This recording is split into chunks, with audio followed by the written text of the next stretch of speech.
can stand if you want. No, sit down.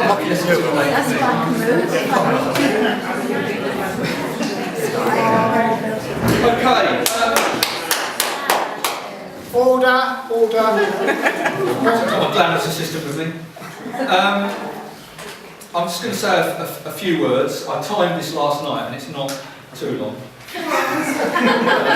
My wife was still awake at the end of it, so it's not too bad. She's got a very short attention span. It's amazing she stayed married to me for so long, really, but there you go. So I've got a few words. So usually I'll do this sort of stuff off the top of my head, but I thought, since it's Terry, I'd better put a little bit of effort to it. Quite right, as befits the great man himself. So, anyway, so here we go. Some 13 years ago, as a fresh-faced newcomer who had just joined the academic staff at the Institute of Nursing and Midwifery. Fresh face? That's me, yes. 13 years ago. This is what this place does to you. Someone thought it would be a good idea that I sit in on a lecture by a chap named Terry Stubbings, before going solo, as it were. Perfect timing.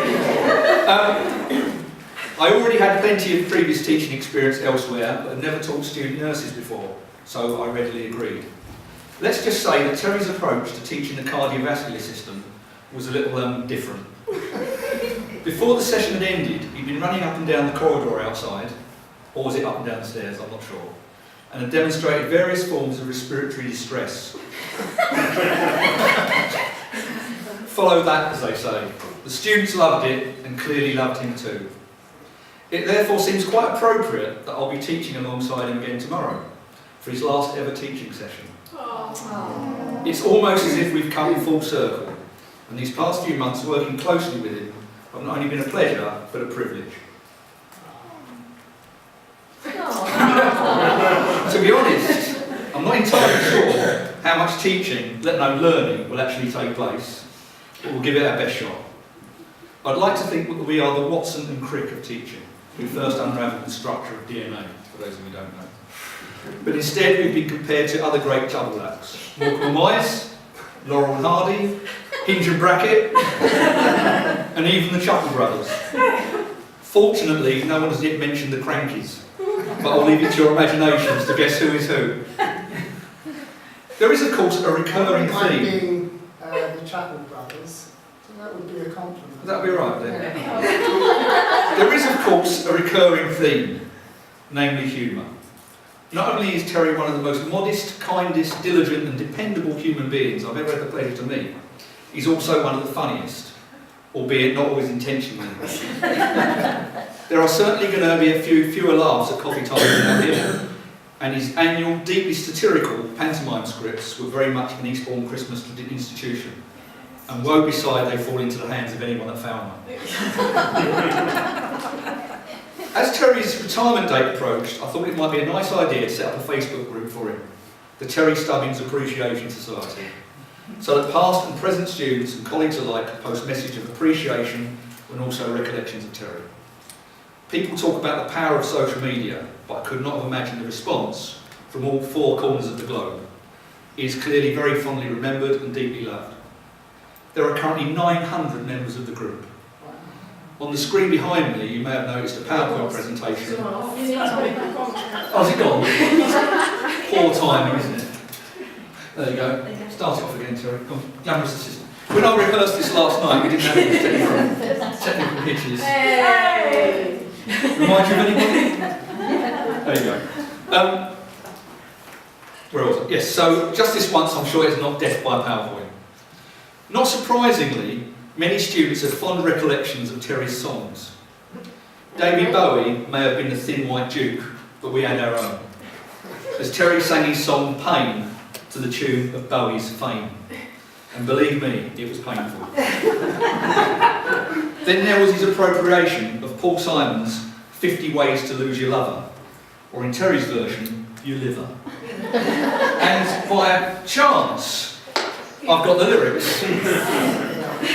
So, I don't know if anyone knows the song, 50 Ways to Lose Your Lover, so if Not if to go away. I'll read the words. Oh, sing them. No, I'm not going to sing. Go on. The problem is all inside your abdomen, she said to me. The answer is easy if you take it logically. I'd like to help you in your struggle to be well. There must be 50 ways to lose your liver. She said, it's really not my habit to intrude. Furthermore, I hope my meaning won't be lost or misconstrued.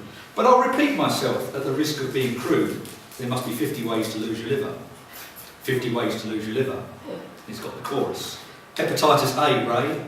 Hepatitis B, Fee. Hepatitis C, D. Just get yourself well. Too much booze, Suze. Cholelithiasis, Cis. Hepatitis E, Lee. There's another 3. Hepatocellular carcinoma, Homer. Itching skin, Lynn. You turn yellow fella. Varices blow, Joe. Leads to Melina, Lena. All ways to go, Flo. She said, it grieves me so much to see you in such pain.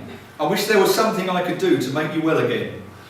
I said, I appreciate that, and would you please explain about the 50 ways? She said, liver transplant's what you need, and believe me, with one you'll succeed. Then I realised she probably was right. I'd be 50 times as bright.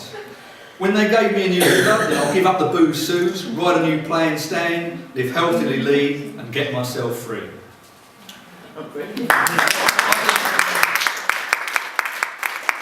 Better than the original, I think. Yeah. Must be quaking. And there was one more. Finally using John Lennon's Imagine as the basis of a song about the stages of grief that clearly moved a number of students. Anyway, we've had these. I'll just read you, if you've not read them, I'll just read you a couple that caught my eye.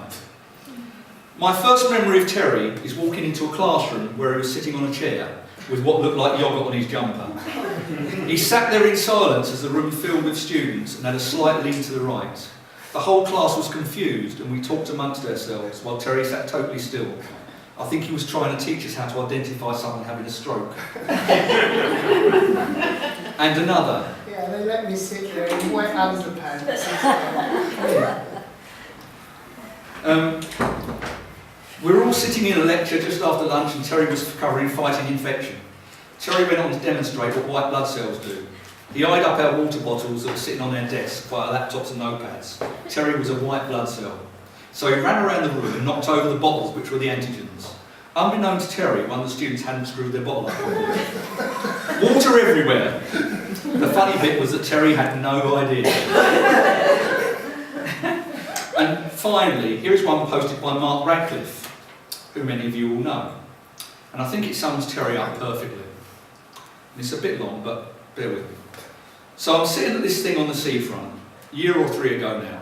Nothing to do with work. Indeed, it was a thing about beach huts. Beach huts as art celebrations of creativity or something, I don't know. Free wine was involved. Anyway, a recently finished student was there, Irish lass. I remember her as one of the brilliant ones. She was chatting about a new job, a new place in the world as a nurse, and a little about the course. She may have jokingly mocked one or two things, a gentle tone and thoughtful eye. But she said there were some good things, things that really stood out, and she cited Terry. When we had an exam, she said, Terry always wore a tie. We noticed, and it mattered. I know it sounds daft, but it wasn't. It felt thoughtful, respectful, like the exam was important and he was proving it. We all talked about it. She said that the university didn't do a good job of making students feel respected, but Terry did. And I thought then and now, that is what a great impression to make. Which is why I'm wearing my tie today. In respect... Have you got one for me? Yeah, you should have made an effort, couldn't you? Anyway, that's it really. I've been inspired by Terry. Hi. Not done up properly though, scruff. I've been inspired by Terry, his wit, dedication and wisdom, and we all know, we all have to some degree, otherwise we wouldn't be here.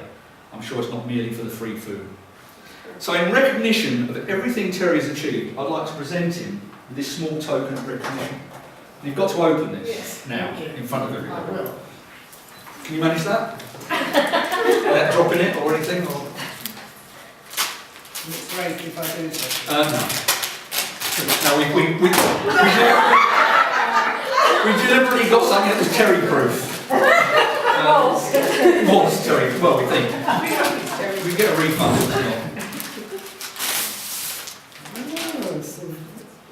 It's Bit of cardboard, yeah. No expense. Bubble wrap.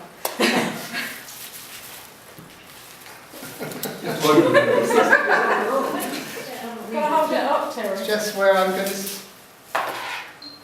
Terry, stop like that. Is it the right way? Stand with it in front of you, You have Terry. to read it. That's better. It says Terry Stubbings, Senior Lecturer, Teaching Legend, University of Brighton, July 1985 to March 2016, the end of an era.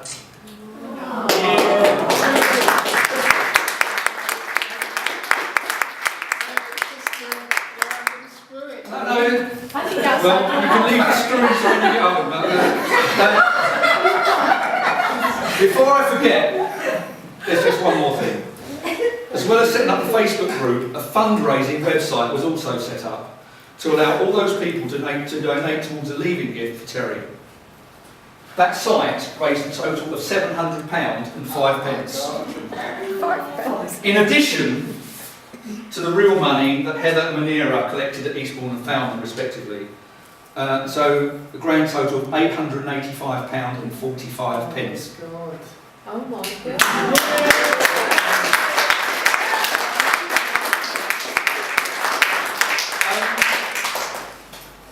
We didn't know what to get you, but we thought you and Linda would like to use the cash as you feel fit. And we know you're both looking forward to your grandson Kai visiting you from Japan, and so maybe this will go towards a trip back to Japan, or wherever you wish.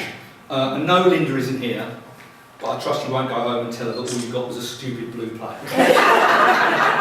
So, thanks for everything, and have a long and very enjoyable retirement.